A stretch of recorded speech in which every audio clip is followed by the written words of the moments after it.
우리의 삶을 힘들게 만드는 것은 무엇일까? 이런 질문을 해보셨습니까? 왜 내 삶의 계획대로 돌아가지 않고 또 삶에 고통이 찾아오고 불행이 찾아오는가? 그 원인은 무엇일까? 몸이 아프면 그 이유가 있겠죠. 병원에 가서 진찰을 해보면 금방 그 원인을 알 수가 있습니다. 요즘은 굉장히 기계들이 발달해서 속속들이 조그마한 그 혹 하나도 찾아내고 염증도 다 찾아내죠. 이 고통의 그 원인을 찾아내는 게 중요하죠. 그런데 우리의 삶의 고통에 관한 문제, 이 원인을 찾아내지 못하면 우리 그 고통은 계속될 수밖에 없습니다. 왜 행복해야 될 결혼 생활이 그렇게 생각대로 돌아가지 않는지, 왜 이렇게 관계가 뒤틀리는지 쉽게, 왜 멋진 계획과는 달리 현실은 이렇게 어려운 것인가? 그 원인을 모르면 해결이 안 되죠. 자, 이런 질문에 대한 성경의 답변을 우리가 좀 들어볼 필요가 있습니다. 오늘 우리의 삶에 전쟁터가 많이 있지만 가장 최고의 격전지가 있다면 사실 우리의 마음이라고 볼 수가 있습니다. 마음. 그래서 사탄도 우리가 성경을 보면 사단이 공격하는 것은 뭐 어디를 공격하겠습니까? 사단이 뭐 뿔을 달고 무슨 칼을 들고 와서 우리의 뭐를 거두는 거 아니죠. 그 사단의 공격, 그 영적인 전쟁은 사실 우리의 마음입니다. 우리의 마음을 공격하는 것입니다. 그 마귀는 잘 알고 있는 거죠. 우리의 마음이 무너지면 모든 걸 접수한다는 걸 알고 있습니다. 자, 구원은 우리가 로마서 12장 1절로 2절을 가지고 좀 여러 주 이제 하고 있는데요. 구원을 통하여 우리에게 일어나는 것은 예배입니다. 예배. 사실 예배가 어디에서 일어나는 겁니까? 우리의 마음 안에서 일어나는 거죠. 오늘도 우리가 예배를 드리지만 외적인 어떤 형식을 갖췄지만 형식을 가지고 우리의 마음으로 하나님 앞에 나가는 거거든요. 마음의 회복이 일어나야 예배가 가능한 것입니다.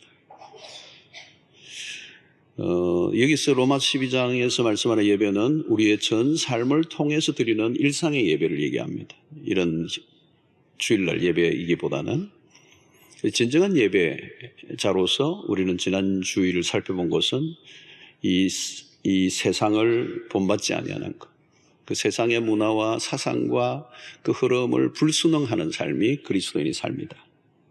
그 세상을 닮아가는 것이 아니라 그리스도를 닮아가야 된다. 그것이 지난 주간에 우리가 살펴보았습니다. 뿐만 아니라 우리가 진정한 예배자로 살아갈 때 매우 중요한 것은 오늘 우리가 살펴볼 것은 마음을 새롭게 함으로 변화를 받아라고 하는 이 대목입니다. 우리 2절에서 매우 중요한 이 구절이죠. 마음을 새롭게 함으로 변화를 받아. 여기 중요한 것은 마음을 새롭게 하는 것. 마음을 새롭게 한다. 자, 왜 좀 다르게 살고 싶은데 안 바뀌지는가? 삶의 변화는 마음의 변화이기 때문에 그렇습니다. 마음이 변하지 않으면 아무것도 변하지 않는다는 거죠. 어떤 사람은 좀 삶을 바꾸고 싶어서 이사를 갑니다. 동네에 바뀌어도 안 바뀝니다. 제가 호주에 사는데 보니까 이민을 많이 오는데 이민을 오신 이유가 뭐냐면 삶을 좀 바꾸고 싶다는 거, 다르게 살고 싶다는 거. 이민 간다고 삶이 바뀌지 않습니다. 똑같이 삽니다. 어떤 분은 얼굴을 좀 바꾸면 바뀌어질까? 아니에요. 똑같아요. 마음을 바꿔야 돼요. 얼굴을 바꿔도 성령을 해도 자존감이 회복이 안 돼요. 성경은 마음에 관심을 가집니다. 죄로 인하여 치명상을 입은 곳은 딴 곳이 아니고 우리의 마음이라는 겁니다. 타락이 뭡니까? 타락이란 외적인 행동이 아닙니다. 우리의 마음이 타락한 것입니다. 마음이 더러워져 있으면 모든 게 더러워지게 되죠. 그리고 우리가 새해가 되면 늘 결단하잖아요. 그런데 똑같이 되돌아가는 거예요. 사람들은 법이나 제도를 바꾸면 세상이 바뀌어질 거라고 생각해요. 아니죠, 여러분. 더 사람들은 교묘하게 법과 제도를 이용합니다. 옛날에는 이 사람이 무지해서 죄를 짓는다 이렇게 생각했습니다. 한때. 그런데 교육을 시키면 죄를 짓지 않을 줄 알았는데 교육을 시키니까 스마트하게 죄를 짓습니다. 공문 위조, 공문서 위조 뭐 이런 거죠. 사기 이런 거 머리가 좋아야 되거든요. 자, 아이들이 집에서 이 인터넷 게임이나 뭐 안 좋은 것들을 자꾸 보니까 부모들이 막 골치가 아파요. 요즘은 이 핸드폰을 쥐고 있으니까 그걸 뺏기도 하고 못 보게 하려고 별 수단을 다 쓰는데 안 되는 거예요. 그 아이의 마음을 바꾸기 전에는, 마음이 원천적으로 변화되기 전에는 별짓을 다 해도 못 막아요. 자, 몸이 하드웨어라면 마음은 소프트웨어입니다. 우리가 잘 아는 것처럼 하드웨어는 그냥 껍데기입니다. 소프트웨어가 중요하잖아요. 우리의 마음이 중요하다. 그런데 우리는 몸에 관심이 많습니다. 걱정을 하는데 보니까 다 몸 걱정이에요. 종합검진도 자주 받아요. 그래서 의학이 발달하고 건강에 좋은 것들이 많아져서 수명도 늘어나는데 중요한 건 뭐냐면 우리의 마음입니다. 마음은 이전보다 더 심각하게 무너지고 약하고 병들어 있고 깨어져 있어요. 그러니까 사람들이 다 마음의 병을 앓고 있는 겁니다. 갈수록 늘어나요. 정신병자들이 계속 걱정합니다. 우울증은 지금 전염병입니다. 소아 우울증까지. 어린 아이들도 지금. 병을 고쳐도, 몸의 병을 고쳐도 마음의 병을 고치지 않으면 재발 가능성이 높습니다. 어쩌면 그 마음의 병이 몸의 병을 가져온 거죠. 현대인들에게 만연한 이 스트레스도 마찬가지입니다. 왜 스트레스를 받느냐는 거예요. 그러니까 내 마음인데 내 마음대로 안 되는다면 그게 내 마음이냐는 거예요. 여러분, 마음과 육체는 뗄래야 뗄 수 없는 관계에 있습니다. 모든 죄는 마음으로부터 시작이 되는 거예요. 그래서 마음이 무너지면 그 다음부터는 종잡을 수 없게 되는 것입니다. 성경은 줄곧 마음에 관심을 갖고 있습니다. 예수님도 마음의 중요성을 여러 번 얘기한 적이 있는데요. 마태복음 15장 18절로 19절에 보면 입에서 나오는 것들은 다 마음에서 나온다는 거예요. 이것이야말로 사람을 더럽게 한다는 거예요. 마음에서 나오는 것들, 마음에 나오는 것들이 악한 생각이고 살인이고 간음이고 음란이고 도둑질이고 거짓 증거예요. 이 마음에 있는 게 밖으로 나온다. 그러니까 욕을 하면 그 사람의 이미 마음은 욕으로 차 있는 거죠. 마음이 더러워져 있는 거죠. 마음이 그 사람의 수준이라는 겁니다. 그 예수님도 어떤 행위가 아니고 마음이라는 거죠. 이 여자를 보고 음욕을 품으면 그게 간음이다. 그 음욕이라는 게 뭡니까? 마음에서 일어나는 거예요. 마음에서 이미 간음이 된 겁니다. 잠언 4장 23절 굉장히 중요한 잘 알려진 구절이 나와 있습니다. 모든 지킬 만한 것 중에 더욱 내 마음을 지키라. 생명의 근원이 이에서 남이니라. 성경을 찾아서 줄을 집에 가서 꼭 꺼 놓으시길 바랍니다. 자, 한번 이런 좋은 구절이니까 한번 같이 한번 읽어보겠습니다. 시작. 생명의 근원이 이에서 남이니라. 이번에 한번 들렸는데요. 어디에 액센트를 주느냐면 모든 지킬 만한 것 중에 더욱, 여기 액센트를 안 넣고 다시 읽겠습니다. 중요하니까 시작. 모든 지킬 만한 것 더욱 내 마음을 지키라. 생명의 근원이 이에서 납니다. 그러니까 지켜야 될 것 중에 지켜야 될 게 뭐냐? 우리의 마음이다. 마음을 수성하지 못하면 성이 없는 것 같아. 담이 없는 집에 사는 것과 똑같아. 누가 훔쳐갈지 모르는 거, 이 마음을 누가 훔쳐갈지 모르는 것입니다. 누가 빼앗아갈지 모르는 것입니다.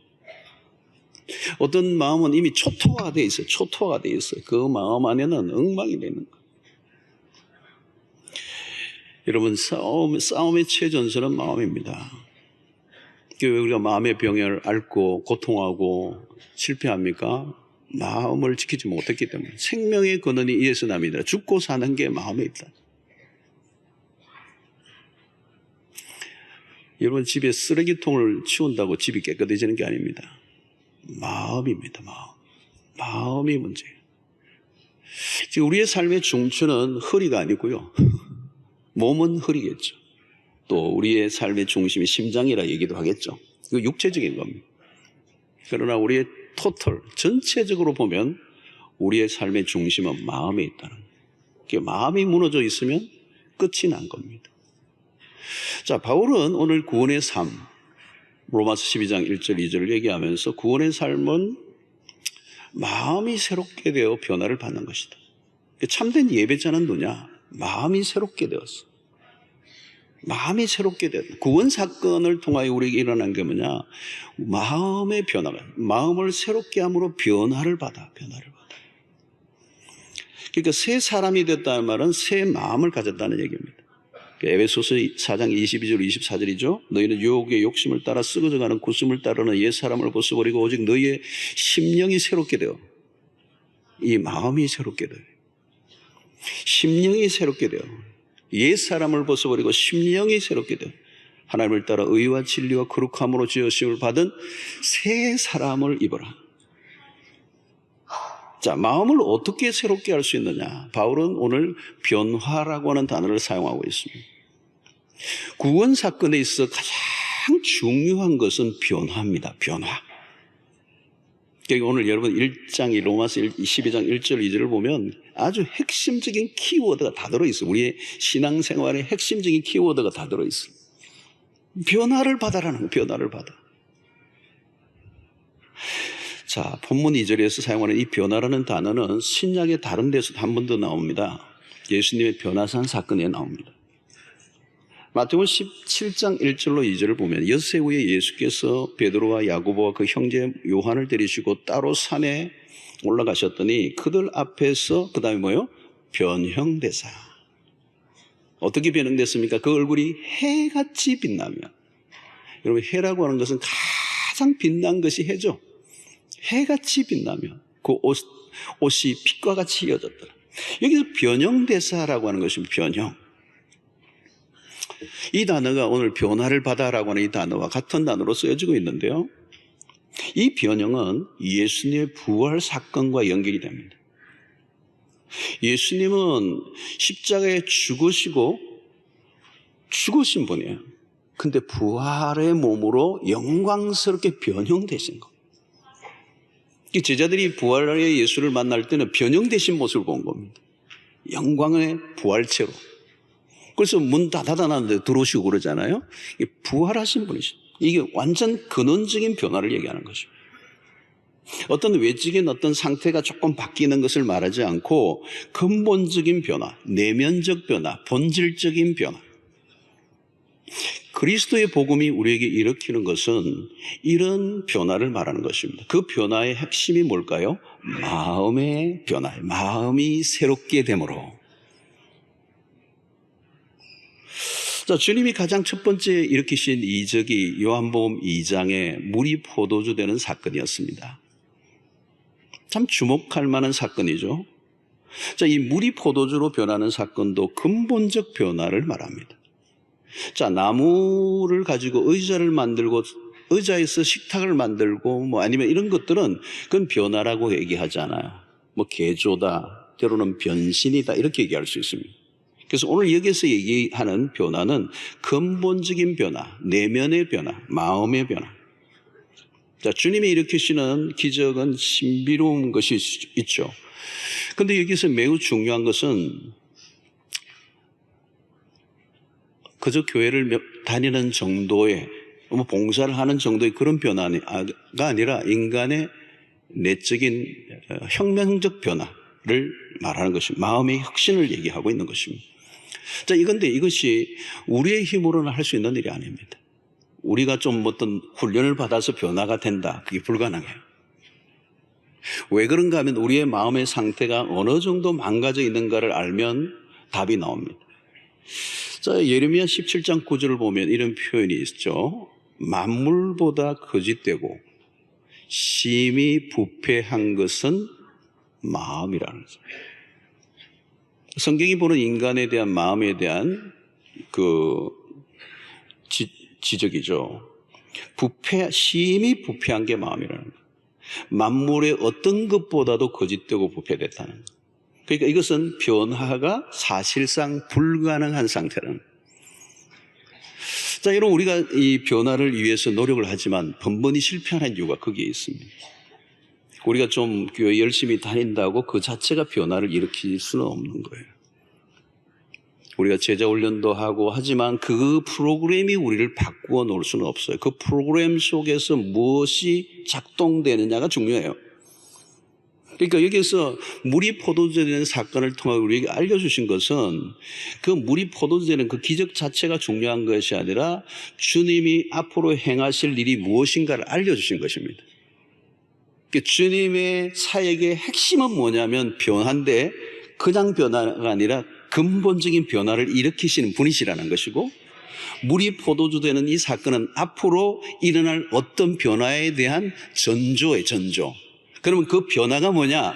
이 썩어 냄새나는 만물 가운데 가장 부패한 인간의 마음을 바꾸어 놓으실 것이라고 하는 것을 상징적으로 알리기 위해서 주님이 물이 포도주 되는 사건을 우리에게 보여주신 것입니다. 그러니까 변화는 누가 하게 하시느냐? 주님이 하신다. 하나님이 우리를 바꾸어 놓으실 수 있지 우리가 우리를 바꾸어 놓을 수 없어요. 내가 성경 암송 좀 열심히 하고 성경을 많이 읽으면 바뀌어지는 게 아니야. 바뀌어지게 하시는 것은 하나님이 하신다는 거예요. 물론 우리가 말씀을 묵상하고 기도를 하지만 그 행위로 그 외적인 노력으로 바뀌어지는 게 아니에요. 그런 과정을 통해 성령이 함께 하셔서 우리를 바꾸어 놓으실 때 바뀌어진다는 거예요. 자, 여러분, 예수님의 시대의 바리새인들이 그런 점에서 이제 실수를 한 것이죠. 껍데기를 바꾸려고 한 것입니다. 그 열심히 율법을 지키는 거예요. 열심히. 그리고 외적인 어떤 의식을 지키면 자기들이 거룩해지는 줄로 바뀌어질 줄로 생각합니다.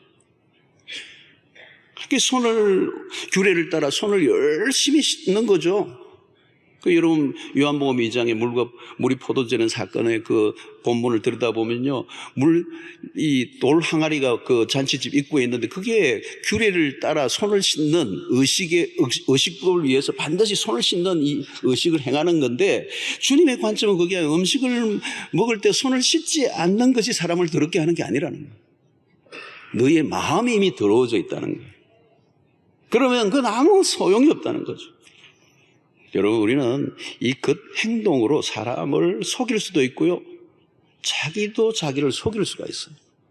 그 바리새인들의 자신의 행위는 열심히였지만, 하나님을 잘 섬긴다고 했지만 종교적으로 자기들의 자랑을 만들고 자기의 의를 쌓아가면서 자기들을 스스로 속이는 일이 되고 말았다는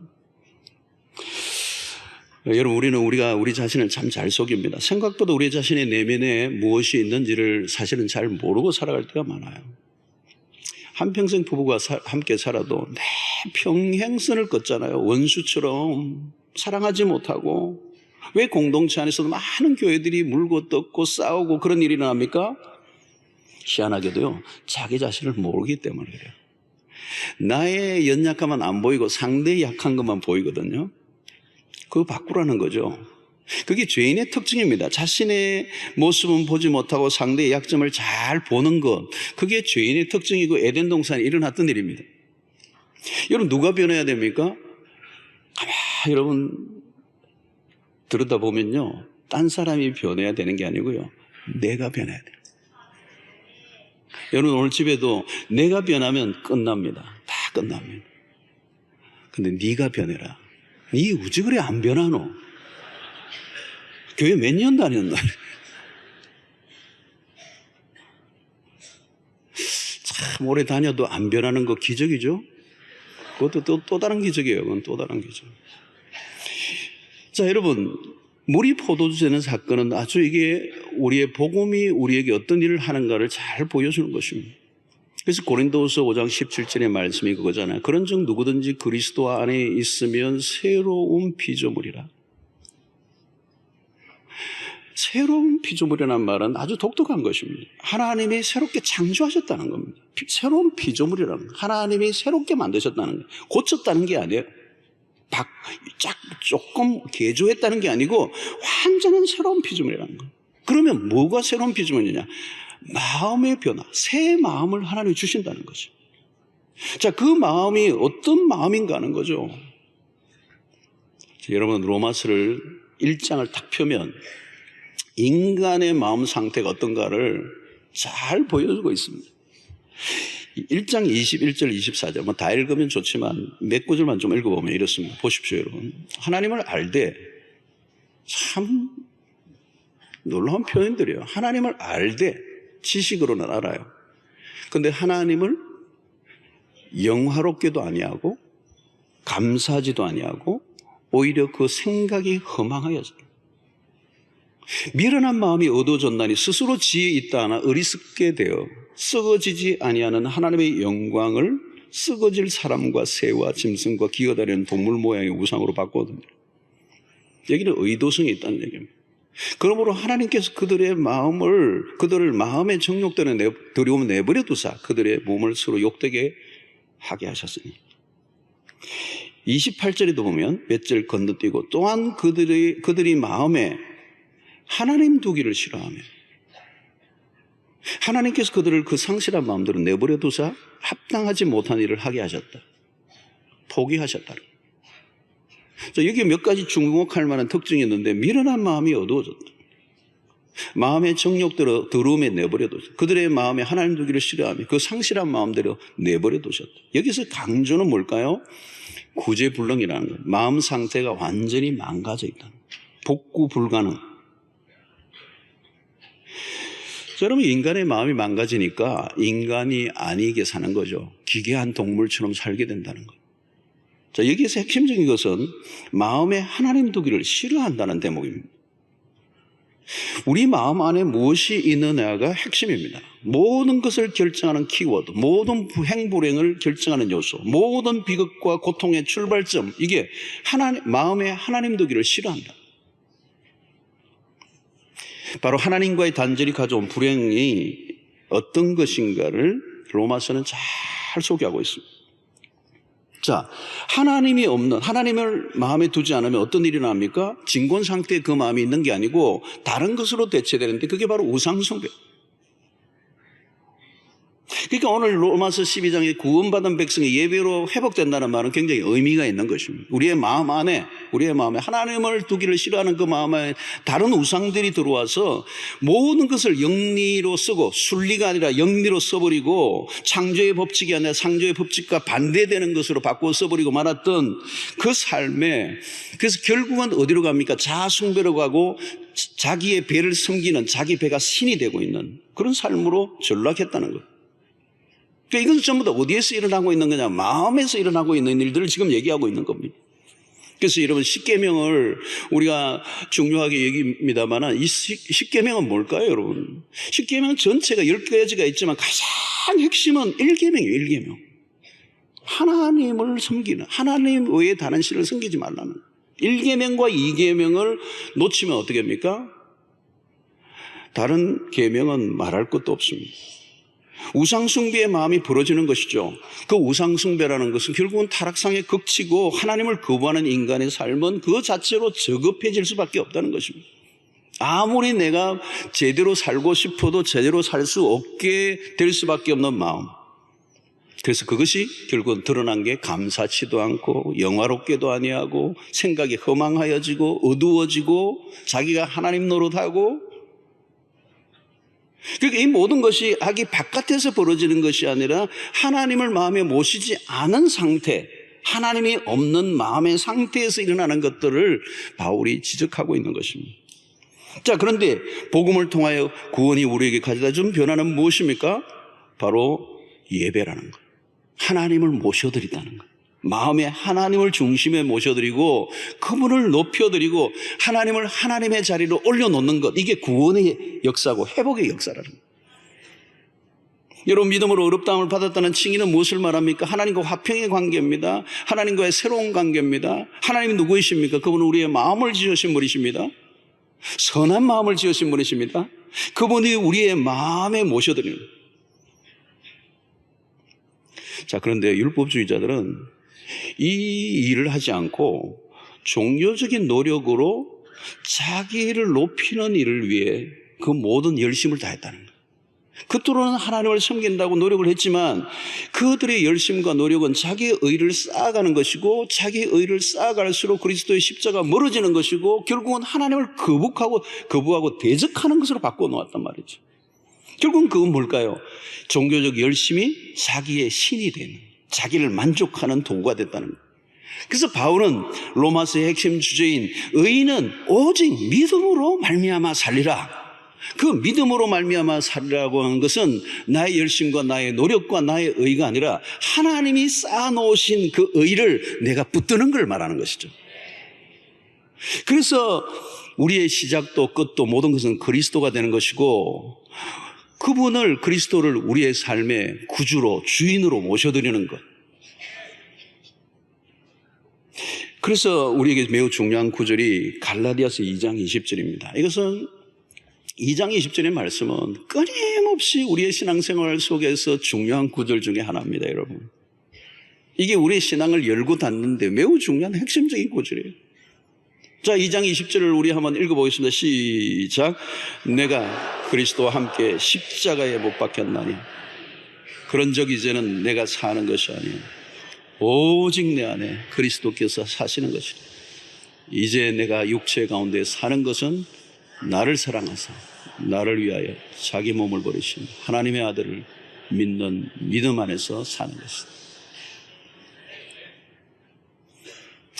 자, 여러분 여기에서 매우 중요한 것은 그런 적 이제는 내가 사는 것이 아니에요. 오직 내 안에 그리스도께서 사시는 것이다. 여기서 내 안에라는 말은 어딜까요, 여러분? 어디입니까? 내 안에, 내 마음 안에. 이제는 우리가 주님이 내 안에 사신다는 말이죠. 그 말은 이제 나와 주님은 분리할 수 없는 관계. 연합의 관계를 말하는 거예요. 연합의 관계. 그 연합의 관계를 가장 잘 설명하는 구절이 요한복음 15장에 있습니다. 포도나무와 가지와의 관계. 자, 15장 5절을 한번 보겠습니다. 나는 포도나무요, 너희는 가지라. 같이 읽겠습니다. 시작. 나는 포도나무요, 너희는 가지라. 그가 내 안에, 내가 그 안에 거하면 사람이 열매를 많이 맺나니 나를 떠나서는 너희가 아무것도 할 수 없습니다. 이거예요, 여러분. 이제는 내 안에 그분이 찾아오셨다는 겁니다. 내가 그분 안에 있는 것이고 분리될 수 없는 상태에 있다는 것입니다. 자, 그렇다면 내가 그분 안에 있고 그분이 내 안에, 내 마음 안에 계신다면 이제는 그분과 나는 분리될 수 없는 관계 속에 살아갈 때 우리에게 찾아오는 자연스러운 결과는 뭐냐? 그분의 삶이, 그분의 성품이 우리의 삶에 드러나게 된다는 거예요. 그게 여러분 갈라디아서 5장 22절로 23절의 말씀이에요. 자, 오늘 같이 한번 읽어보면 이것도 오늘 유명한 구절만 다 뽑아낸 것 같은데 5장 22절 23절 한번 읽어보면 시작. 오직 성령의 열매는 사랑과 희락과 화평과 오래 참음과 자비와 양성과 충성과 온유와 절제니 이 같은 것을 금지할 법이 없네요. 우리는 이것을 성령의 열매라고 그러죠. 이 성령의 열매지만 어디에서 맺혀지는 것입니까? 이것이 성령의 열매인데 이 9가지를 단수로 표현하고 있습니다. 이 단수로 표현한다는 것은 한 분에게서 나올 수 있는 성품을 얘기하는데 그것은 바로 그리스도의 성품을 말하는 것입니다. 그러니까 그리스도를 모시고 내 마음에 모시고 살면 그리스도의 성품이 우리 안에 드러나게 된다는 거예요. 이게 변화예요, 여러분. 변화. 결국 뭐냐면 그리스도를 모신다라고 하는 이 말은 그리스도 주님을 우리의 마음에 모시는 거예요. 자, 그러면 어때요? 우리는 포도나무를 왜 포도나무라고 그러죠?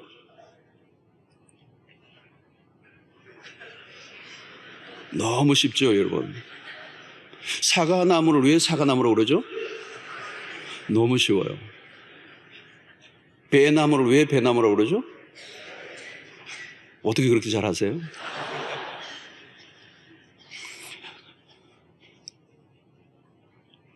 그 사과가 열리기 때문에 여러분 우리가 예수에게 접붙여져 있다는 걸 어떻게 알 수 있어요? 내 안에 그리스도가 계신다는 걸 어떻게 알 수 있죠?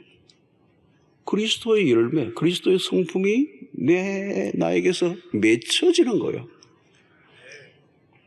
내가 사과나무인데 배가 열리도록 기대하고 있으면 안 돼요. 그냥 세월이 흐르면 열리는 것입니다. 우리가 하는 행위가 아니에요, 여러분. 그 요한복음 15장도 반드시 그렇습니다. 내가 그 안에, 그가 내 안에 있으면 되는 거예요. 포도나무가 가지가 포도나무에 붙어 있으면이에요. 딴 게 없어요. 이제는 그분 안에 내가 있으면 그냥 맺히는 게 열매라는 거예요. 여러분, 내가 변화하려고 애를 쓴다고 해서 되는 게 아닙니다. 율법주의자들이, 바리새인들이 그 시대에 무거운 짐을 지고 율법을 지켜서 자신의 삶을 바꿔보려고 별 노력을 다하는데 안 되는 거예요. 아마 여러분 지금까지 교회를 다니면 10년, 20년, 30년 다녔는데 변화가 일어나지 않는다. 그 이유가 있어요, 여러분. 내가 변화를 하려고 하면 안 돼요. 새벽기도 30년 다닌다고 내 삶이 바뀝니까? 그걸로는 바뀌는 게 아니에요. 변화는 누가 합니까? 내가 그 안에 있을 때, 그분이 내 안에 계실 때, 내 마음에 주님이 주인이 되실 때, 내 자아가 죽고 그리스도와 함께 십자가에 못 박혀버리고 이제는 내가 사는 것이 아니고 내 안에 그리스도가 사신다. 내 안에 그리스도가 사신다. 여러분, 주님을 믿고 따르는 길은 변화하고 하는 것들은요, 어려운 거 아니라는 거예요. 예수님이 신앙생활이 어려우면 안 된다는 거예요. 마태복음 11장 28절 30절 이 복음과 같은 내용인데요. 수고하고 무거운 짐진 자들아 다 내게로 오라. 내가 너희를 쉬게 하리라. 여기 쉬게 한다는 말은 제가 여러 번 얘기했습니다. 율법적으로 노력하는 그 바리새주의적 외적 행위로 자기가 거룩해져 가려고 바뀌어지려고 노력하는 그 모든 율법적 행위에 무거운 짐을 지고 있는 자들아 다 내게로 오라. 그 율법의 무거운 짐을 지고 그것을 지켜서 뭔가 의를 만들고 뭔가 자신의 삶의 변화를 일으키려고 애를 쓰고 있는 자들아 다 내게로 와. 내가 너희를 쉬게 하리라. 그 놓으라는 거, 놓으라. 나는 마음이 온유하고 겸손해. 나의 멍에를 메고 내게 배우라. 그리하면 너희 마음이 쉼을 얻으리니. 이는 내 멍에는 쉽고 내 짐은 가벼움이라. 우리의 힘으로 무엇인가 인위적으로 바꿔보려고 하면 힘이 듭니다. 내 마음 내가 어떻게 바꿀 수 있습니까? 자, 무슨 마음 수련 프로그램으로 되는 것도 아니고 영성 프로그램으로 되는 것도 아니고 걷기 훈련으로 되는 것도 아니고요. 우리의 마음을 바꾸실 수 있는 분은 딱 한 분밖에 안 계세요. 성령님이십니다. 우리가 할 일은 뭡니까? 성령을 의지하는 것입니다. 한국교회는 그동안 성령 충만을 얘기하면 뭔가 막 불이 번쩍하고 막 기적이 일어나고 귀신이 쫓겨가고 뭐 손을 대고 기도하면 병자가 낫고 이런 외적인 행위에 너무 많이 나가서 그것도 있어요. 그러나 그것보다 더 중요한 것은 내적인 변화, 내적인 변화, 심령의 변화. 이게 없이 외적인 능력이 주어지면 위험한 겁니다. 그러니까 우리 한국 교회는 좀 너무 아웃고잉으로 간 거예요. 외적인 열심, 아싸아싸하고 그냥 뭔가 으쌰으쌰 해내고 막 프로젝트 대형 막 거대한 일은 해냈는데 그 일을 해내는 사람의 마음이 안 변한 거예요. 그러면 어때요? 자기 사역을 쫓아 사역을 하게 되는 거예요. 성령께서 우리의 마음을 새롭게 해주시도록 우리는 의지해야 합니다. 마음이 변해야 돼요. 세상은 껍데기에 열을 올리죠. 겉을 바꾸려고 애를 씁니다. 뭘 고치고 또 고치고 아무리 고쳐도 그건 헛수고입니다. 헛수고. 진리는 오늘 명확해졌습니다. 성령이 우리 안에 새로운 마음을 창조해 주셔야 됩니다. 그럼 우리가 할 일은 뭡니까? 하나님의 말씀을 가까이 하는 것, 또 기도에 힘을 쓰는 가운데 성령의 도우심을 계속 구하는 것입니다. 주야로 말씀을 묵상하며 하나님의 말씀이 우리의 마음을 지배하도록 성령의 도우심을 구하는 것입니다. 우리의 마음을 우리의 힘으로 통제할 수 없습니다. 우리 안에 계신 성령의 힘으로 바뀌어질 수 있음을 의지해야 하는 것입니다. 그래서 매우 중요한 것은 예수를 믿는 순간 그리스도가 내 안에 오셨습니다. 그럼에도 불구하고 그분을 늘 우리의 삶의 중심, 마음의 중심에 모셔드리지 않는. 자, 오늘 우리의 마음의 위치에 그리스도가 어느 위치에 앉아 계시는지를 한번 살펴보아야 합니다. 정말 우리의 마음의 중심에 계시는가? 정말 주님이 우리의 마음의 주인이 되시는가? 그러니까 변화는 주님이 하신다면 그 주님이 우리의 마음의 중심에 오셔야만, 우리의 마음을 주님이 주도하시도록 내어드려야만 우리의 삶에 변화가 일어난다는 거예요. 예수를 믿었는데 여전히 내 마음의 주인은 내가 되어 있다면 주님이 우리의 삶을 바꿀 수가 없어요. 여러분들 마음의 주인은 누구입니까? 여전히 내가 내 마음의 주인 노릇을 하고 있지 않습니까? 여러분, 어디나 보니까 주인이 바뀌어야 되더라고요. 가게 간판 바뀌어가지고는 아무 소용없어요. 직원 몇 명 바뀐다고 바뀌어지지가 않더라고요. 기업도 보니까 주인을 바꾸면 모든 게 달라져요. 우리 주님이 우리의 마음의 주인이 되셔야 돼요. 그때 여러분 전쟁이 끝이 납니다. 우리의 삶의 모든 무질서와 모든 실패와 모든 고통의 원인은 내가 내 마음의 주인 자리에 앉아있기 때문에. 그러면 전쟁은 끊임없이 일어나는 거예요. 여러분, 신앙생활을 하다 보면 실패를 경험하고 이전으로 되돌아갈 때가 있습니다. 그때 인간적으로 노력하려고 만회하려고 노력하지 마십시오. 우리의 노력으로는 안 돼요. 그리스도가 우리에게 변화를 일으키시기 때문에 우리가 점검하고 확인해야 될 것은 내 마음에 그리스도가 과연 주인이신가라는, 그것보다 더 중요한 것은 없습니다.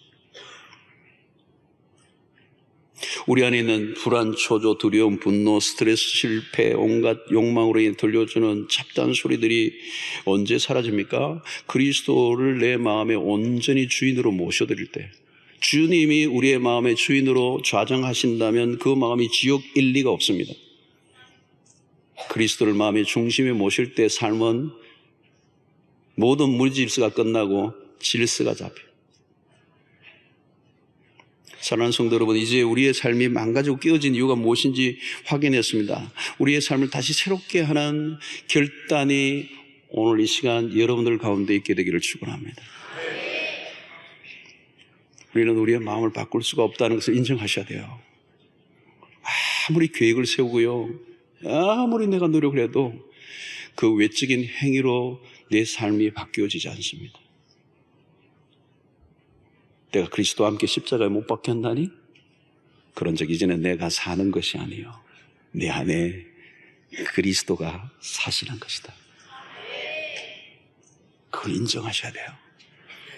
이건 한 번으로 고백으로 끝나는 게 아니라 우리 일상 속에 끊임없이 고백해야 돼요. 이제는 내가 사는 것이 아니요, 내 안에 그리스도가 사시는 것이라. Christ in me. 내 안에 그리스도가 계십니다. 내가 그 안에 거하는 것입니다.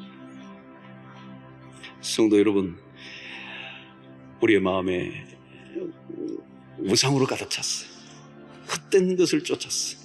우리가 하나님의 영광을 보지 못했기 때문에 그렇게 살았던 거죠. 이제 일상 속에 그리스도를 모셔드리십시오. 내 마음에. 요한계시록 3장 10절에 기가 막힌 말씀을 하시지 않아요? 내가 문 밖에 서서 문을 두드리노니 내가 문을 열면 내가 너에게로 들어가 너와 더불어 먹고 너는 나로 더불어 먹으리라. 여러분, 이것은 불신자들을 천도할 때 했던 구절로 쓰여지는 게 아니에요. 믿고 있는 사람들을 향해서 신자들에게 주신 이 메시지예요. 문을 열라는 거예요. 마음의 문을 열라는 거예요. 문 밖에 세워두고 예수를 믿는다고 하지만 내 마음의 주인이 되어 내가 되어서 내가 왕자에 앉아서 내가 모든 걸 결정하고 내가 주인이 되어 있는 삶은 끝없는 혼돈과 끝없는 고통과 끝없는 실수를 할 수밖에 없습니다. 내가 내 마음을 어떻게 바꿔요? 하나님이 오셔야 됩니다. 주님이 내 마음에 찾아오셔야 합니다. 이미 찾아오셨습니다. 그분을 내 마음의 중심에 모셔드리시기를 바랍니다. 그러면 그분이 내 인생을 바꿔나가실 것입니다. 새롭게 하실 것입니다. 마음이 바뀌어야 마음이 새로워져야 인생이 새로워집니다. 별 노력을 다해도 우리의 인생은 새로워지지 않아요. 우리의 힘으로는 불가능합니다. 성령이 하셔야 합니다. 우리를 그리스도에게로 인도하고 그리스도를 온전히 우리의 삶의 중심에 모셔드리고 우리의 마음의 왕자에 그 주님이 앉으실 때 여러분 모든 흩어졌던 깨어졌던 망가졌던 무너졌던 것들이 복원되고 회복되는 재창조의 역사가 일어나게 될 줄로 믿습니다. 성령이 날마다 우리의 마음에 새 마음을 불어 넣어주심으로 오늘 지금 이 순간 천국을 누리는 은혜가 여러분들에게 있게 되기를 주의 이름으로 축원합니다. 구원을 얻은 그러므로 로마서 1장과 1장에서 11장까지 구원 얻은 우리가 믿음으로 구원을 받는 어렵다함을 받은 백성들이 그 구원의 목적은 결국 뭐냐? 예배다라고 했습니다. 예배.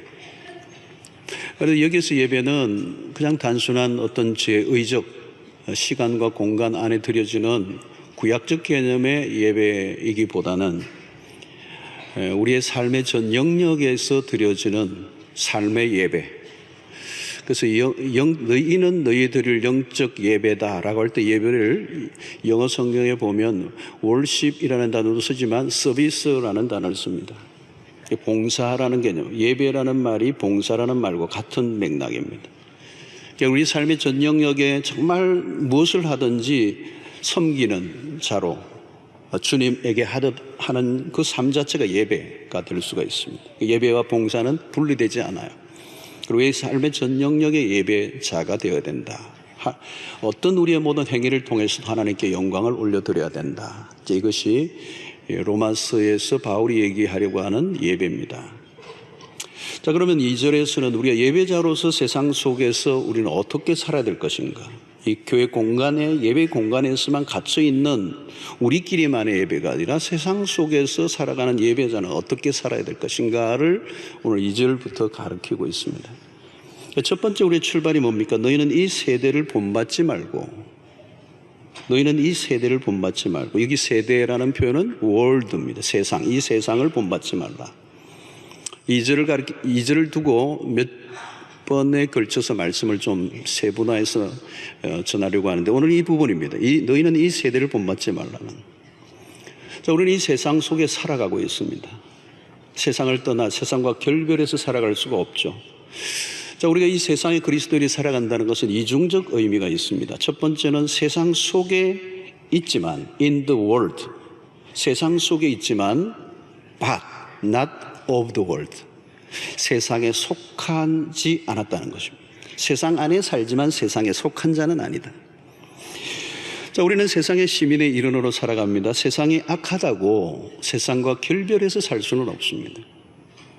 만약 우리가 세상을 거부하고 산다면 세상의 복음은 누가 전할 수 있겠습니까? 우리가 거룩하게 살아야 하기 때문에 세상과 어울리지 않는다면 세상의 구원을 향한 우리의 역할을 회피하는 것이 되는 것입니다. 유명한 존 스타트 목사는 이 제자도라는 책에서 아주 기가 막힌 정의를 합니다. 교회는 주변 세상에 대해서 이중적 책임을 가진다. 한편으로는 우리는 세상 속에 살고 세상을 섬기며 세상에서 정인의 역할을 감당해야 한다. 예수님은 죄악 많은 세상의 한가운데 육체를 입고 오셨습니다. 세상의 구원을 위해서. 가끔 극단적 성별 의식을 가진 신자들 가운데 불신자들과 가급적 접촉을 꺼리는 사람들이 있습니다. 악한 세상에 내가 너무 함께하면 내가 오염이 된다는 거죠. 그래서 때로는 우리는 직장에서 회식의 자리를 거부하기도 합니다. 그러나 여러분, 그리스도인이 때로는 회식의 자리에 가야 할 때가 있습니다. 일부러 술자리에 갈 이유는 없지만 때로는 2차 술자리에도 가야 할 때가 있을 수가 있습니다. 물론 이런 얘기에 어떤 분은 귀가 번쩍 뜨리는 무슨 얘기인가? 여러분, 그런 자리에서 술 대신 사이다를 마시면서 그리고 그 술 먹는 사람들이 그렇게 좋아하는 안주를 같이 축내며 계속 그 안에 참여하면서 그들이 술에 취했을 때 집에다 데려다 주는 역할을 하다 보니 그 친구와 접촉점이 생기며 그를 교회로 데리고 올 수 있는 기회를 갖게 되는 거예요. 내가 이렇게 날마다 신세만 질 수 있나? 나도 교회 한번 가겠다고. 여러분, 복음을 전하는 이 빛의 사명은 뭐냐면 어두움 안으로 들어가야 되는 거예요. 빛이 빛으로만 있으면 그 기능은 필요가 없는 것입니다. 빛이 필요한 이유는 어두움이 있기 때문에 어두움 안으로 들어가야 되는 거예요. 자, 그것이 바울이 우리에게 주는 원리입니다. 고린도전서 9장 22절을 보면 약한 자들에게 내가 약한 자와 같이 된 것은, 술 먹는 자들 가운데서 내가 술 먹는 자와 비슷하게 된 것은 약한 자들을 얻고자 하며, 내가 여러 사람에게 여러 모습이 된 것은 아무쪼록 몇 사람이라도 구원하고자 함이니. 여러분, 우리는 이 약한 세상을 거부해서는 안 됩니다. 이 세상 안에 우리가 살고 있습니다. 자, 그런데 그럼에도 불구하고 우리는 또 다른 역할을 가지고 있습니다. 세상과 전혀 다른 삶을 살아야 된다는 거예요. 이 세대를 본받지 말라고 하신 것은 무슨 의미가 있습니까? 세상의 흐름과 다른 방향으로 역류하는 삶을 살라는 것입니다. 모두가 가는 길을 가지 않고 다른 길을 선택한 사람이 그리스도인이라는 겁니다. 여러분, 주일날 이렇게 나와 예배하는 것 자체도 세상 속에서는 특이한 모습으로 비춰질 것입니다. 토요일까지 열심히 일하고 피곤하고 지치는데 주일날 아침에 일찍 일어나 이렇게 복잡한 교통을 뚫고 2시간, 3시간이 걸려서 예배를 마치고 돌아가는 이 모습은 세상의 사람들이 보기에는 이상한 모습이죠. 때로는 수 없는 봉투가 뒷거래가 오고 가는데도 그 봉투를 받지 않고 거래하는 이 모습은 독특하게 세상의 사람들에게 이상한 사람처럼 보여지게 될지 모릅니다. 그러나 여러분, 세상의 사람들에게 이상하게 보이는 것을 이상하게 여기지 마시기 바랍니다. 세상 속에서 정상인으로 보이려고 하다 보면 하나님의 나라에서는 비정상인이 될 수 있습니다. 우리는 세상과 다르게 사는 게 정상이에요. 예수님의 삶이 그랬습니다. 주님은 그 시대에 가장 비정상인으로 사셨습니다. 그리스도인의 삶은 역설적 삶이에요. 패러독스적 삶입니다. 오른밤을 치면 왼밤을 돌려대라고 하셨습니다. 오리를 가자면 십리를 가라고요? 다 이상한 행동들이죠. 높아지고자 하느냐? 그러면 낮아져라. 때로는 받고자 하느냐? 그럼 먼저 주라. 얻고자 하느냐? 내려놓아라. 약함이 강합니다. 살고 싶으냐? 그러면 죽어라. 이 역설적인 것입니다. 다른 삶입니다. 자, 오늘 1절에서 우리 몸을 하나님이 기뻐하시는 거룩한 산제물로 드리라고 했습니다. 거룩성을 강조한 거죠. 우리가 얼마나 많은 것을 드리느냐가 아니라 거룩성이 제물의 생명입니다. 세상 속에 살아가는 성도로서 중요한 것은 세상에 물들지 않는 것입니다. 고린도서 6장 14절을 보면 너희는 믿지 않는 자와 멍에를 같이 함께 매지 마라. 의와 불법이 어찌 함께하며 빛과 어둠이 어찌 사귀며. 우리는 다른 존재라는 것입니다. 뒤섞일 수 없는, 이것은 어떤 공간적 의미를 얘기하고 있지 않습니다. 우리는 믿음의 길을 걸어갈수록 세상과 얼마나 내가 다른 길을 걷고 있는 자인가를 날마다 확인해야 합니다. 빛과 어둠이 다루듯이 확인한 구별이 되는 것. 하나님은 섞이는 것을 별로 좋아하지 않습니다. 자, 성경에서 우리는 거룩이 얼마나 중요한 큰 주제입니까? 이 거룩성을 지켜라는 거죠. 고린도서 6장 17절을 보면 그러므로 너희는 그들 중에서 나와서 따로 있고 부정한 것을 만지지 말라. 내가 너희를 영접하여. 여기서 구별을 잘 설명해주는, 거룩을 잘 설명해주는 말씀이 나오죠. 그들 중에서 나와서 따로 있고, 구별된 삶의 모습입니다. 세상 속에서 사람들과 다르게 살아가는 것에 대해서 두려워하지 말라는 것입니다. 거룩이란 뭐냐? 다르게 사는 것이다. 여러분, 이스라엘 백성들이 가나안을 정복할 때 하나님이 당부하신 것은 무엇입니까? 이스라엘 이 아말렉 족속을 진멸하라는 것입니다. 이유는 뭘까요? 그 가나안에 있는 타락한 문화에 오염되어 하나님의 백성의 정체성을 잃어버릴까 봐. 하나님의 백성의 정체성을 잃어버리면 하나님의 백성이 아니라면 아무 의미가 없는 것입니다. 그래서 가나안의 그 풍속, 그 이방의 풍속을 따르지 않도록 하기 위해서 원천적으로 아말렉 족속을 진멸하라고 했습니다. 요한 1서 2장 15절로 16절 보면 이 세상이나 세상에 있는 것들을 사랑하지 말라. 누구든지 세상을 사랑하면 아버지의 사랑이 그 안에 있지 아니하니 이런 세상에 있는 모든 것이 육신의 정욕과 안목의 정욕과 이생의 자랑이니 다 아버지께로부터 온 것이 아니요 세상으로부터 온 것이라. 사도 요한이 지금 무엇을 강조하고 있습니까? 이 세상이나 세상에 있는 것들을 사랑하지 말라라고 얘기했을 때 이 세상은 어떤 것입니까? 그것은 아버지께로 난 것이 아니요 세상으로부터 난 것인데 그 안에는 육신의 정욕과 안목의 정욕과 이생의 자랑으로 가득한 곳, 그것을 세상이라고 말하는 것입니다. 하나님을 위한 선한 마음이 아니라 인간의 정욕을 따라 살며 하나님에 대한 반역적 태도를 가진 세상, 하나님에 대해서 대적하는 세상, 그 세상을 사랑하지 말라는 것입니다. 그 세상 안에는 육신의 정욕과 안목의 정욕과 이생의 자랑으로 가득 차 있는 하나님의 반하나님적 문화가 세상의 특성이라는 것입니다. 성도 여러분, 오늘 우리가 살아가는 세상의 문화 안에는 이런 것들로 가득 차 있습니다. 우리가 아무 생각 없이 살아가다 보면 이 세상의 문화 속에 있는 수 없는 메시지들을 우리도 모르게 우리가 그냥 받아들이고 수용하게 되는 것입니다.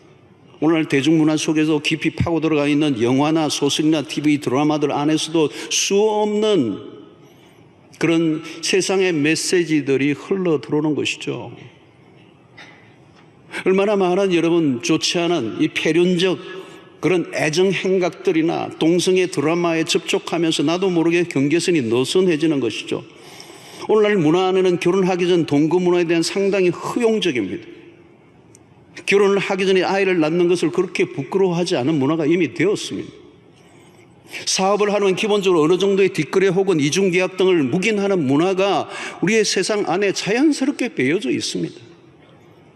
문화라는 게 그래요, 여러분. 이 세상의 문화 안에 마치 우리가 물이나 공기를 나도 모르게 그냥 계속 먹듯이, 여러분이 대기 오염이 요즘 심합니다. 미세먼지 계속 우리도 마시잖아요. 나도 모르게 마시는 거예요. 생각도 없이 마시는 거예요. 그러다 보면 그 미세먼지가 우리 인체에 얼마나 좋지 않은 영향을 끼친다는 보고들이 계속 나오고 있습니다. 요즘은 그런 것도 있대.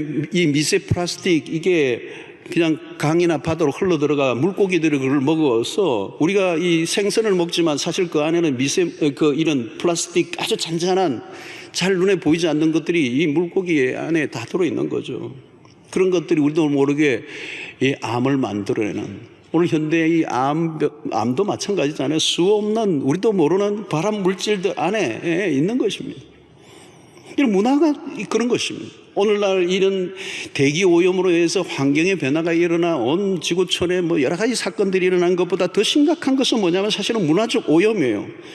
이 세상의 문화 안에는 거짓된 메시지 들어있습니다. 하나님의 존재를 부정하는 세상의 문화의 공격들이 오늘날 우리의 신앙에 얼마나 위협적인 존재로 다가와 있는지 알 수 없습니다. 오늘날 세상의 문화들 안에 우리가 받아들이기 어려운 것들이 많이 있어요. 우리가 중심을 잡고 살지 않으면 그냥 떠내려갈 것입니다. 무방비 상태로 오랫동안 접촉하다 보면 경계심이 없어져 버리고 비판의식이 무뎌지고 나중에 익숙해지고 그것을 다 그대로 수용하는 것입니다. 소돔과 고모라에 살았던 아브라함의 조카 롯이 그런 사람입니다. 그런 세상의 문화에 깊이 흡수되고 말았습니다. 소돔과 고모라에 드러난 롯의 행동은 그 도시의 사람과 조금도 다를 바가 없어요. 여러분, 동성연애라는 단어가 뭡니까? 소돔이라는, 영어로는 소돔입니다. 이 소돔과 고모라에서 나온 겁니다. 롯은 하나님의 말씀을 따라 아브라함과 함께 하나님을 따라 나섰던 사람이에요. 그런데 오랜 세월 그 육욕에 찬 그 유혹에 따라 조금씩 가다가 나중에 어디로 소돔과 고모라 땅에 들어갔고 그 도시의 문화에 깊이 오염되어져서 전혀 하나님의 백성의 됨의 어떤 정체성을 찾아볼 수 없는 롯뿐만 아닙니다. 그의 두 딸도 마찬가지예요. 창세기에서 그들의 행동을 보면 완전하게 그 땅의 그 도시의 사람들과 전혀 다를 바 없는 세속화된 그리스도인의 모습입니다. 이러면 이 딸들은 나중에 어떻게 됩니까? 아버지를 유혹해서 아이를 낳을 정도로 타락했습니다. 깨어있지 않으면 우리도 모르게 세상의 문화에 물들게 된다는 것이죠. 얼마나 무서운 일입니까? 가만히 있기만 해도 세상이 밀물처럼 밀고 들어옵니다. 우리는 지금도 세상과 타협하라고 하는 부추김에 계속 시달리고 있습니다. 세속의 힘이 얼마나 더 센지 모릅니다. 세상 안에 깊이 뿌리고 내리고 있는 악으로부터 우리 자신을 지키려고 하면 경계의 태세를 놓치지 말아야 합니다. 왜요? 악의 전념성이 너무도 강하기 때문이에요. 우리의 죄성은 변화보다 변질에 빠질 성향을 가지고 있다는 것을 놓치지 않아야 합니다. 그래서 우리는 이 시간에 우리가 매일 들이마시고 있는 이 세대의 문화적 특성이 무엇인가를 몇 가지만 요약해서 들으려고 합니다. 자, 첫 번째는 이 세대 안에 우리도 모르게 깊이 잠입하고 있는, 밀고 들어오고 있는 이 세상의 문화의 특징, 첫 번째는 우리가 잘 알고 있는 물질 만능주의입니다. 이런 물질 자체가 나쁜 것은 아니죠. 하나님이 물질을 창조하셨습니다. 물질을 선하게 사용하면 얼마든지 좋은 일을 할 수가 있습니다. 기독교는 물질에 대해서 소극적이지 않습니다. 우리가 잘 알고 있는 것처럼 기독교가 들어간 곳은 문명의 꽃을 피웠습니다. 물질에 대한 적극적인 태도 때문에 그래요. 물질이 나쁜 것 아닙니다. 문제는 뭘까요? 물질주의입니다. 물질주의는 뭘까요? 돈이, 물질이 모든 가치를 능가하는 최고의 가치가 되는 것을 말합니다. 모든 것이 돈으로 통하는 세상. 오늘날 사람들은 주야로 돈을 묵상합니다. 돈을 좋아하는 정도가 아니고 돈을 숭배합니다. 찬양합니다. 경배합니다. 여기에는 소비주의도 포함됩니다. 사람들은 소비함으로 욕구를 충족시킵니다. 물질을 축적하고 쌓는 이유는 소비함으로 만족을 느끼는 것이죠. 오늘날 일어나는 모든 문제의 근원은 물질주의입니다. 그래서 성경은 뭐라고 말합니까? 돈을 사랑함이 일만 악의 뿌리가 된다는 이 말씀이 얼마나 옳은 말씀인지요. 물질이 신이 된 곳에는 인간도 물질의 일부가 됩니다. 물질이 최고의 가치가 되는 곳에는 다른 것들은 무시될 수밖에 없는 것입니다. 물질주의는 물질을 최고의 가치로 여기므로 다른 모든 것을 부수적으로 바꾸고 말았습니다. 거기에는 하나님의 존재마저도 물질을 더 얻기 위한 수단으로 전락됩니다.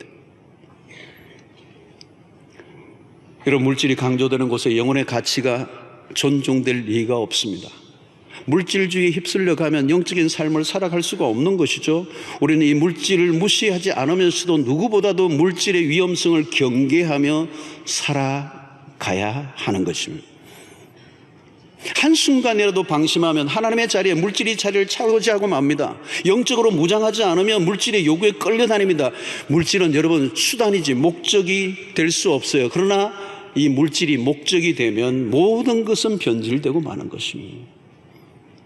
여러분, 우리가 분명히 알아야 하는 것은 물질은 영원하지 않습니다. 영원한 것은 하나님과 하나님이 하신 말씀밖에 없습니다. 그리스도는 물질보다 더 높은 가치와 목적을 가지고 살아야 합니다. 그래서 마태복음 6장 24절에 주님은 하나님과 재물을 겸하여 섬길 수 없다, 하나만 선택하라 얘기하시면서 6장 33절에 뭐라고 말합니까? 그런즉 너희는 먼저 그의 나라와 그의 의를 구하라. 그리하면 이 모든 것을 너희에게 더하시리라. 하나님의 주신 우리의 선한 인생의 궁극적인 목적을 붙잡고 하나님의 나라를 추구하면 물질은 따라오는 것이지 우리가 쫓아가는 것이 아니라는 거예요. 우리는 하나님과 재물 사이에 명확한 태도를 가지고 살아야 합니다. 우리가 추구하는 것은 세상이 아니라 하나님의 나라, 영원한 하나님, 영원한 진리. 여러분, 우리는 물질을 쌓는 것이 아니라 물질로 하나님과 이웃을 섬기는 일을 위해 사용해야 할 부르심을 받은 사람들입니다. 오늘 여러분, 우리 모두는 돈돈합니다. 어디를 가나 돈돈, 경제 논리입니다. 그것처럼 우선되는 것이 없는 것처럼 가르치는 이 세상의 한가운데서 우리는 어떤 태도를 가져야 되죠? 이 물질주의, 돈이면 모든 게 된다라고는 이 세상의 문화의 한가운데서 우리가 오염되지 않고 살아가려고 하면 무엇을 붙잡아야 됩니까? 예수님이 40일 동안 금식하신 이후에 마귀가 시험 와서 이 돌들이 떡이 되게 하라고 했을 때 예수님의 단호한 그 태도를 우리는 배워야 합니다. 사람이 떡으로만 사는 것이 아니요 하나님의 입에서 나오는 말씀으로 살 것이니라. 사랑하는 성도 여러분, 변화는 물질에 여러분들의 삶의 가치를 두지 않고 하나님의 말씀에 절대적 가치를 두고 그 말씀을 생명처럼 붙들고 그의 나라와 그의 일을 구하면 하나님이 이 모든 것을 더하여 책임져 주시는 수단으로 따라오는 역사가 일어나게 될 줄로 믿습니다. 두 번째, 오늘날 우리에게 문화 속에 우리를 흔들어 놓는 유혹은 개인주의입니다. 가나안을 정복한 여호수아 세대를 지나고 얼마 있지 않아 다가온 세대가 사사기 시대예요.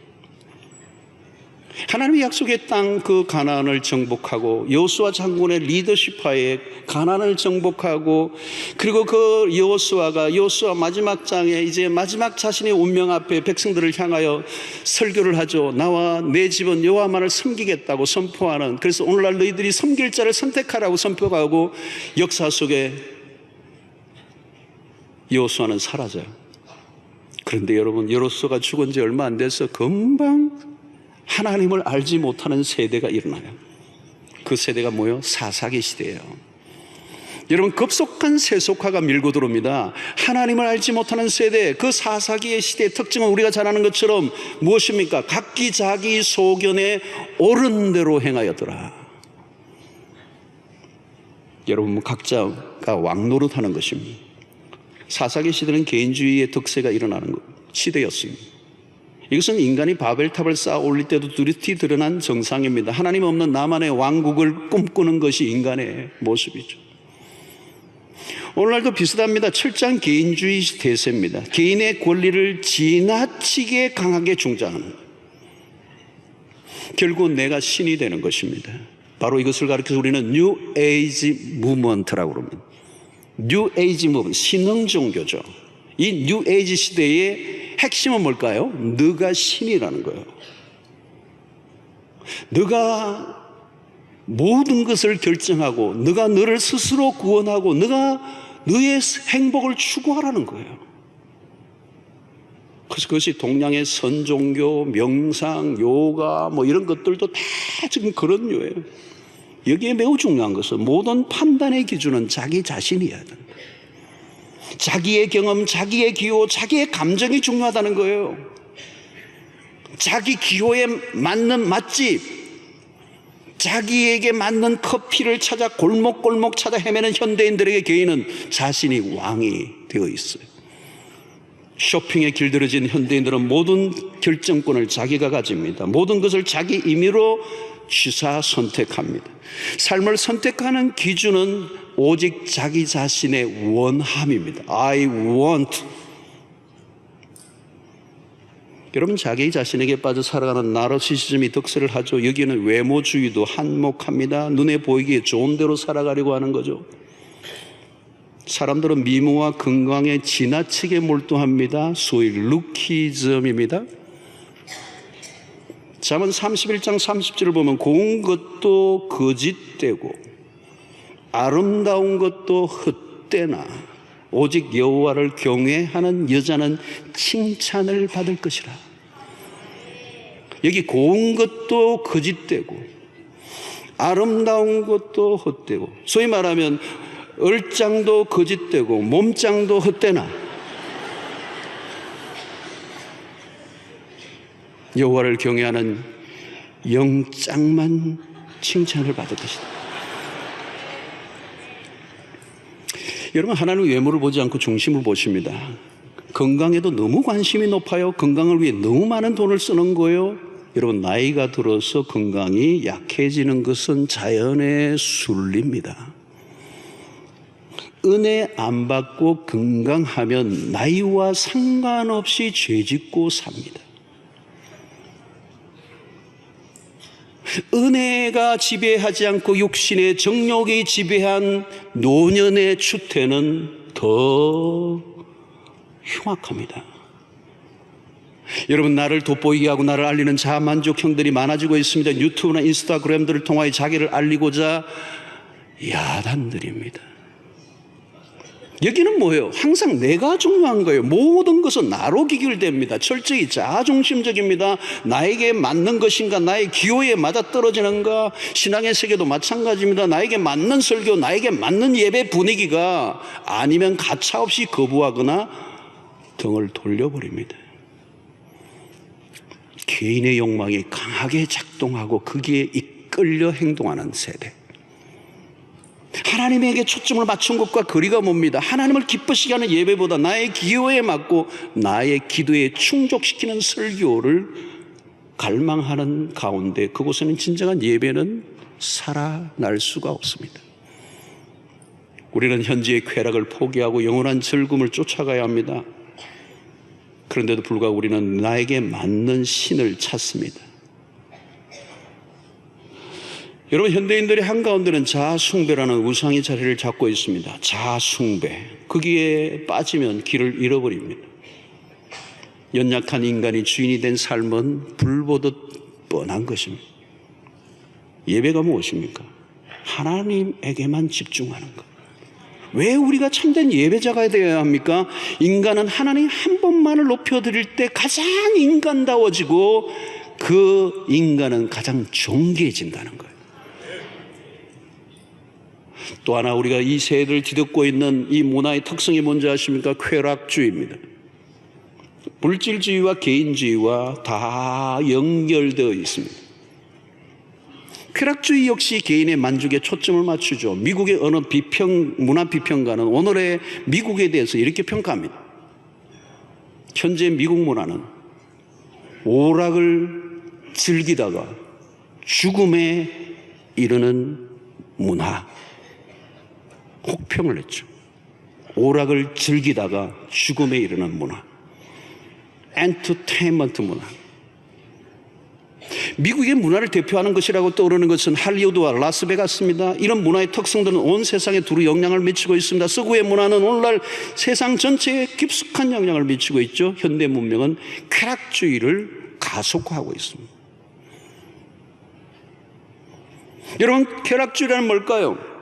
아무리 좋은 것을 누려도 결국은 딜레마가 뭐죠? 실증이 난다는 겁니다.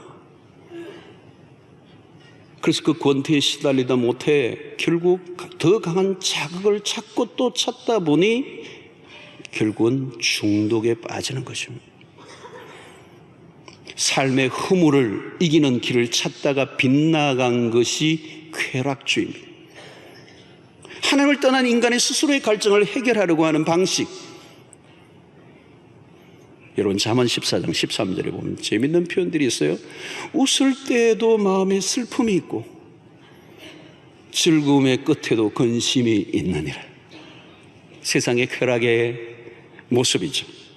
행복을 추구하는 슬픔이 더 밀려옵니다. 쾌락의 신은 사람들을 속인다는 거죠. 성도 여러분, 오늘날 이 세상을 보십시오. 성범죄가 갈수록 더 심각해져 가고 있습니다. 성적 타락이 만연해져 있습니다. 성중독자들이 얼마나 많은지 모릅니다. 변태들이 얼마나 많은지 몰라요. 이런 짐승은 언제나 짐승입니다. 짐승은 짐승 이하로 살지 않습니다. 그런데 인간은 인간 이하의 삶을 살 수 있습니다. 심지어 짐승만도 못한 인간이 될 수 있다는 거예요. 슬픈 이야기죠. 여러분, 우리의 문화가 갈수록 더 악해져 갑니다. 갈수록 더 엄난해집니다. 여러분, 하나님이 없는 만족은 이 세상에 불가능합니다. 참된 기쁨과 참된 만족은 하나님 안에서만 가능합니다. 참된 예배자로 살아갈 때 가장 깊은 만족이 주어집니다. 육체적 정욕을 이기는 길은 하나님을 더 깊이 만나는 길밖에 없어요. 쾌락은 쾌락일 뿐입니다. 쾌락은 뭐예요? 즐거움은 짧고 고통은 긴 것이. 모세의 삶은 히브리서 기자를 통하여 우리에게 아주 짧게 요약해주며 우리의 인생의 쾌락주의와 맞서 어떻게 살아야 될 것인가를 가르쳐줍니다. 히브리서 11장 24절 25절을 보면 믿음으로 모세는 장성하여 바로의 공주의 아들이라 칭함받기를 거절하고 도리어 하나님의 백성과 함께 고난받기를 잠시 죄악의 낙을 누리는 것보다 더 주어하고.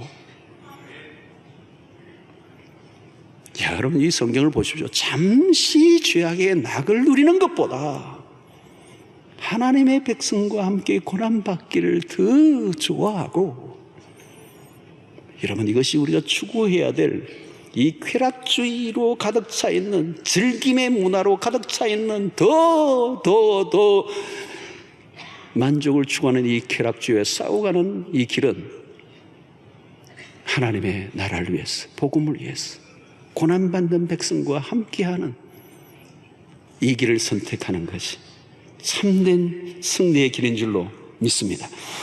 네 번째는 종교다원주의입니다. 포스트 모던 시대의 특징은 종교적 다원주의예요. 기독교만이 유일한 구원의 길이라고 하는 말에 이 시대는 질색을 합니다. 여러 진리 중에 하나일 뿐 절대라는 단어를 사용하지 마라. 절대 진리라는 말에 매우 민감한 알러지 반응을 일으킵니다. 그들은 이 세상의 문화는 절대적 하나님을 점점 받아들이지 않습니다. 강하게 부정합니다. 그런데 여러분, 이 절대를 없으면 어떻게 되죠? 거기에 다원이 오는 거예요. 상대가 오는 거예요. 상대주의가 찾아오는 것이죠. 여러분, 절대를 없으면 어때요? 모든 각자가 자기가 마음에 드는 것을 취사 선택하면 되는 것입니다. 하나님을 부정하면 죄를 규정할 기준이 없어집니다. 각자가 자기 좋은 대로 하면 되는 것이죠. 사람들은 상대주의가 이 시대의 가장 적절한 태도, 지성적인 태도라고 주장합니다. 그래서 이 종교다원주의 시대의 가치는 핵심 키워드는 관용입니다. 관용. 톨러런스, 불어로 톨레란스. 매우 매력적이고 지성적이고 고급스러워 보입니다. 나만 옳다고 하는 것은 야만적이라는 것입니다. 상대의 수리와 주장에 귀를 기울여 주라는 것입니다. 관용이란 좋은 거예요. 그러나 문제는 무조건적 관용. 누가 무슨 짓을 하든지 그것을 함부로 죄라고 규정하거나 비난해서는 안 되고 존중해 주라는 것입니다. 그 남자가 또 다른 남자를 데리고 와서 같이 살겠다고 해도 그 사람의 것이라고 존중해 주라는 거예요. 개인의 성적 취향을 존중해 줘야 한다는 것은 맞습니다. 그러나 하나님보다 개인의 취향과 기여를 더 중요하게 여기기는 것은 문제가 있습니다. 특히 요즘은 성률에 의해서 변화가 매우 빠릅니다. 결혼 바깥에서의 성적 이탈이 심각합니다. 가정제도가 흔들리고 있습니다. 절대적 하나님의 존재를 부정하면 인간의 방종을 막을 길이 없습니다. 절대적 진리를 부정하는 곳에는 기준이 한없이 낮아지죠. 어느 정도로 낮아집니까? 사실상 기준 자체가 해체되어 버린 것입니다. 모두 자기 마음대로 살라는 것입니다. 눈치 보지 말고 자기가 좋으면 하라는 거예요. 그게 최고라고. 여러분, 여기에서는 다른 사람에게 예수를 믿으라고 강요도 하지 말라는 것입니다. 전도를 경멸스러운 태도로 취급하는 세상이 이제 오고 있습니다. 이것을 법제화해서 막을 날이 올지도 모릅니다. 이미 서구의 사회 속에는 전도하는 행위 자체를 공개적으로 한 것을 법으로 막았어요. 강요하지 말라는 거예요. 여러분, 예수 그리스도만이 유일한 구원의 길이라고 주장하는 것은 이건 우리의 주장이 아니고 인간이 만들어낸 것이 아닙니다. 기독교의 우월을 드러내기 위해서 의도로 만들어낸 어떤 이념도 아닙니다. 이 말씀은 성경의 진리입니다. 요한복음 14장 6절에 예수께서 이르시되 내가 곧 길이요 진리요 생명이니 나로 말미암지 않고는 아버지께로 올 자가 없느니라. 여러분, 요한복음 14장 6절을 이건 어마어마한 얘기, 예수님이 직접 하신 말씀이에요. 내가 곧 그 길이요, 유일한 그 길이요, 유일한 그 진리요, 유일한 그 생명이다. 다른 길이 없다는 거. 타협할 길이 없어요. 여기에는 진리는 진리라는. 오늘날 세상 안에 있는 이 밀고 들어오는 이 사조와 주의에 대해 우리는 경계를 늦추지 않아야 되는 것입니다. 오늘 급속한 변화가 일어나고 있습니다. 고도의 세속 사회입니다. 우리는 눈만 뜨면 우리는 세속 사회 안에 들어가 있는 것을 봅니다. 여러분, 유럽교회의 몰락은 세속화의 영향이 큽니다. 기독교가 하나의 종교 문화로 전락하고 복음의 본래 정신을 잃어버리고 나니까 세상 속의 교회는 파묻혀버리고 말았습니다. 기독교의 고요함을 포기함으로 타락한 것이죠. 여러분, 신자의 타락이란 무슨 중대한 범죄를 지르는 것이 아니라 세상과 같아지면 그건 타락이에요. 바울은 구원받은 그리스도인들을 향하여 왜 너희는 이 세대를 본받지 말라 명령했는지 오늘 우리는 이 시대 속에 아주 깊이 묵상해 보아야 합니다. 성도 여러분, 본받는다는 것, 똑같아진다는 것, 다르게 표현하면 동화된다는 것. 우리는 이 세상의 사람들과 같아야 마음의 평안을 느낀다면 문제가 있습니다. 여러분, 아이들은 옆에서 누가 하면 그냥 따라하죠. 왜? 주체적 자기 정체성이 아직도 견고하게 자리를 잡고 있지 않은 거죠. 자기 중심성이 없기 때문에 그 친구가 하면 다 따라하는 거예요. 귀 뚫으면 같이 뚫고 막 그리면 또 하고, 노스페이스 입으면 나도 있고. 제가 여기 사무실에 있으면 아이들이 다 학교 가는 게 학생들이 여기 많거든요. 보면 똑같아요. 아직 주체적인 삶이 없는 것이, 정체성이 분명하지 않으니까 흉내 내는 거죠. 아무 때나 따라하는 거죠. 여러분, 오늘 우리의 이 문화에 대한 분별력을 가지고 있어야 합니다. 그리고 우리의 정체성을 분명히 해야 돼요. 그리스도인으로서 저항 정신을 길러야 합니다. 세상에 대한 불순응이죠. 무조건 따라하기보다 거부하는 훈련이 필요해요. 그래서 존 스타트는 제자도에서 제자도의 특성을 이야기하며 첫 번째 꼽은 것이, 그의 책 첫 번째 챕터 1이 뭐냐? 불순응이에요. 이 세상에 대한 불순응. 그리고 그는 도피주의와 순응주의 모두 피해야 한다고 말합니다. 무조건 세상이 악하다고 거리를 두기만 하는 것도 우리가 할 태도가 아니고, 그렇다고 아무 생각 없이 세상을 따라가는 것도 경계해야 된다.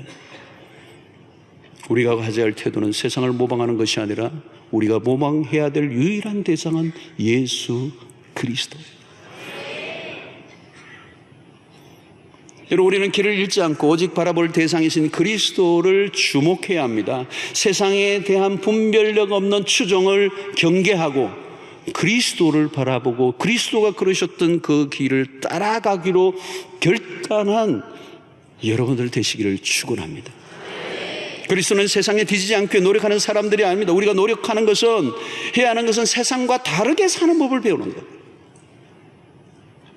구원받은 우리는 삶의 목적이 달라졌습니다. 돈을 버는 방식과 목적이 달라야 합니다. 자녀들을 양육하는 방식도 달라야 합니다. 자녀들이 공부를 해야 할 목적은 성공이 아닙니다. 너 공부 그렇게 안 해서 어떻게 먹고 살래? 그렇게 해서도 안 돼요. 자녀를 양육하는 단순히 사회적 출세가 목표가 되거나 혹은 먹고 살아가는 것이 삶의 목표의 전부가 된다면 그건 성경적 가치가 아닙니다.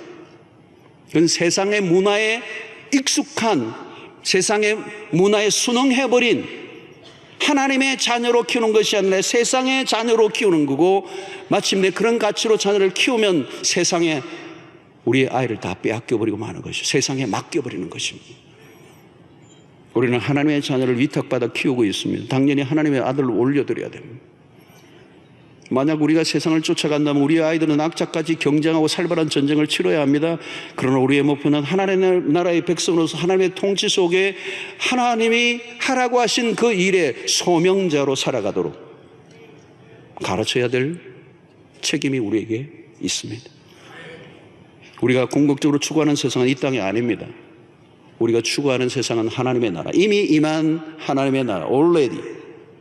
그러나 not yet, 아직 임하지 않은 하나님의 나라 사이의 이 긴장 속에 살아가는 우리가 이제 점점 가까이 우리에게 다가오는 그 하나님의 나라를 바라보면서 이 세상은 다 사라질 것이지만 완성될 그 하나님의 나라가 점점 가까이 오는 걸 알고 오늘 이 시대 속에 우리가 추구해야 될 것은 하나님의 나라 백성으로서의 정체성을 지키며 세상에 오염되지 않고 우리의 고유한 복음의 정신을 지켜내는 신자로 살아야 되는 것입니다.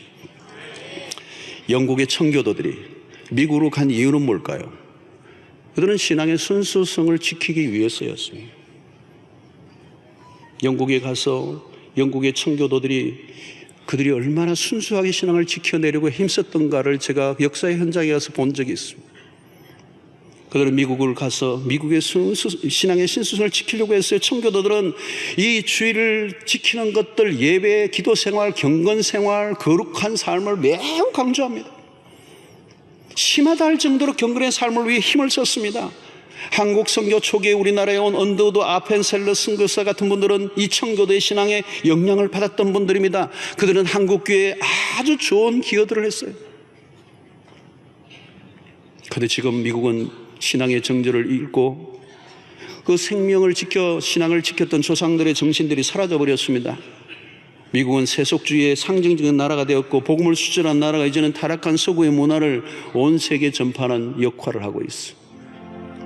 사랑하는 성도 여러분, 구원받은 성도들의 요구되는 첫 번째 우리의 미션은 예배예요. 예배에 있어 중요한 것은 거룩성입니다. 누가 예배를 드러내는 거죠? 이 세대를 본받지 않는 복음의 순수성을 붙잡은 그런 하나님의 백성들이 참된 예배자가 될 수가 있습니다. 세상은 우리가 찾는 것을 결코 주지 못해요. 세상을 쫓아가면 곧 절망을 경험하게 될 것입니다. 우리는 이 세상이나 세상에 있는 것들을 사랑하지 말아야 합니다. 하나님을 대적하는 세상의 문화에 불순응하고 주님의 말씀에 전적으로 순응하는 삶을 살아가는 여러분들 되시기를 주의 이름으로 축원합니다. 공중의 권세 잡은 자가 지배하는 세상의 흐름과 풍조에 대한 분별력이 필요합니다. 위험한 세상, 신앙의 순수성을 놓치지 않고 이 눈에 보이는 세상에 미혹을 당하지 않고 세상이 주는 향응의 눈을 빼앗기지 않고 순수한 복음을 붙잡고 영원한 도성을 향해 순례의 길을 걸어가는 여러분들 모두가 되시기를 주의 이름으로 축원합니다. 예배에 생명을 거십시오. 예배에 집중하십시오. 삶 전체가 예배가 되어 세상에 의하여 변질되는 것이 아니라 세상을 변화시키는 변화의 주도자로 승리하는 여러분들이 되시기를 주의 이름으로 축원합니다.